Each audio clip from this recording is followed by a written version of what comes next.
Welcome to episode 18. In this episode, we talk about advertising. Are your customers loving your communication or are they running away from it? And if they are, would you not want them to seek out your communication? If the answer is yes, then let's try and find out why are people running away from your communication. To understand that, let's assume you have a brand which you want the world to notice. For that, you choose a global event, which is the World Football Cup matches. And you have a deal so that your advertising comes just before a penalty shootout. As Ronaldo runs in to take the kick, your advertising comes on the television screen. What is going to be the response of viewers? They will hate you, detest you, because you are coming in between what they want to see. What is the lesson? Do not intrude into your customer's life uninvited, unsolicited. Number 2, most of these advertising that is there is one-sided. Today's customers want to engage in a more meaningful way. Number 3, it only talks about the benefit and it's not balanced. Today's customers are looking for balanced communication, mass communication. Today's customers want customized or personalized communication. If these are the problems that we've identified, eliminate them from your communication and you will have customers seeking out your messages. Has any company embraced the strategies that we've just discussed and reaping the benefit? Indeed, they are. First, content marketing. If Toyota wishes its users to go in for servicing before the onset of monsoon, it puts out a content in public domain with the title, How to Drive Safely During Monsoon. People who notice this title know that it is in their self-interest to drive safely. Result, they click on the link. The link gives them 5 ways in which they can drive safely. The last suggestion recommends that Toyota users get their cars serviced. For getting your car serviced, click here. When users click on here, it takes them to the Toyota website which talks about servicing and how can they do it. Don't you think that more and more customers, when they consume this content, are likely to go in for getting their cars serviced? Reward. Let's stay with Toyota. In a town, there are 50,000 Toyota cars. 9 months have elapsed since the monsoon servicing offer.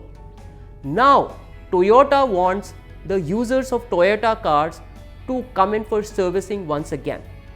So what does it do? It puts out a communication in public domain informing the Toyota users that 5,000 Toyota users can get their cars serviced and everybody else can get a 25% discount when they get their cars serviced at Toyota service station.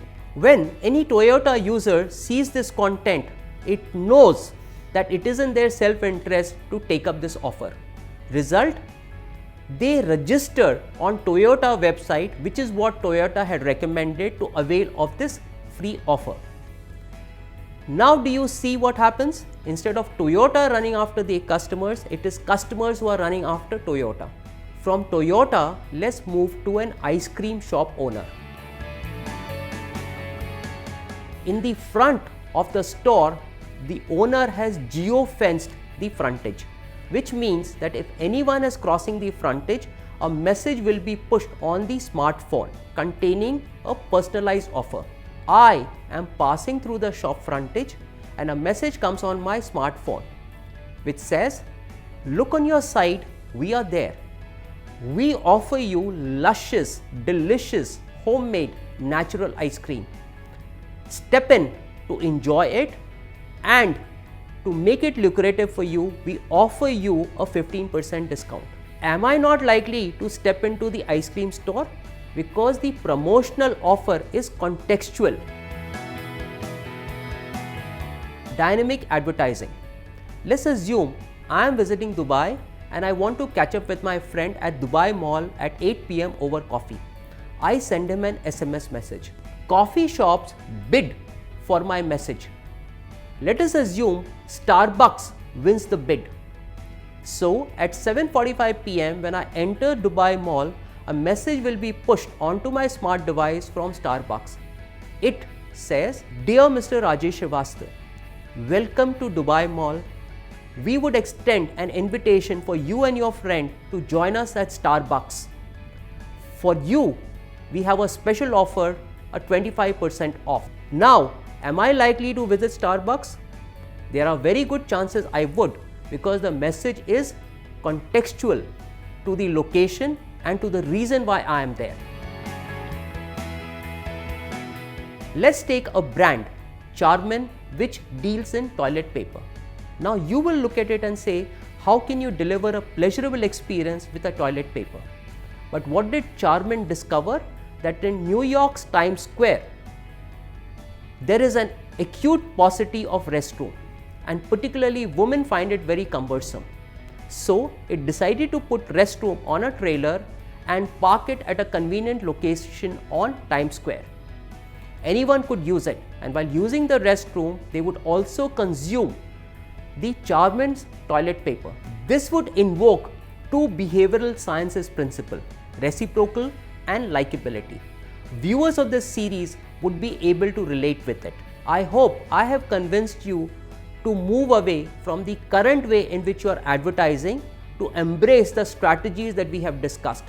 Should you do that, I can assure you that customers, instead of running away from your communication, will actively seek it out. We have been passionately bringing these new rules of business to you, and I hope you too have been viewing it passionately.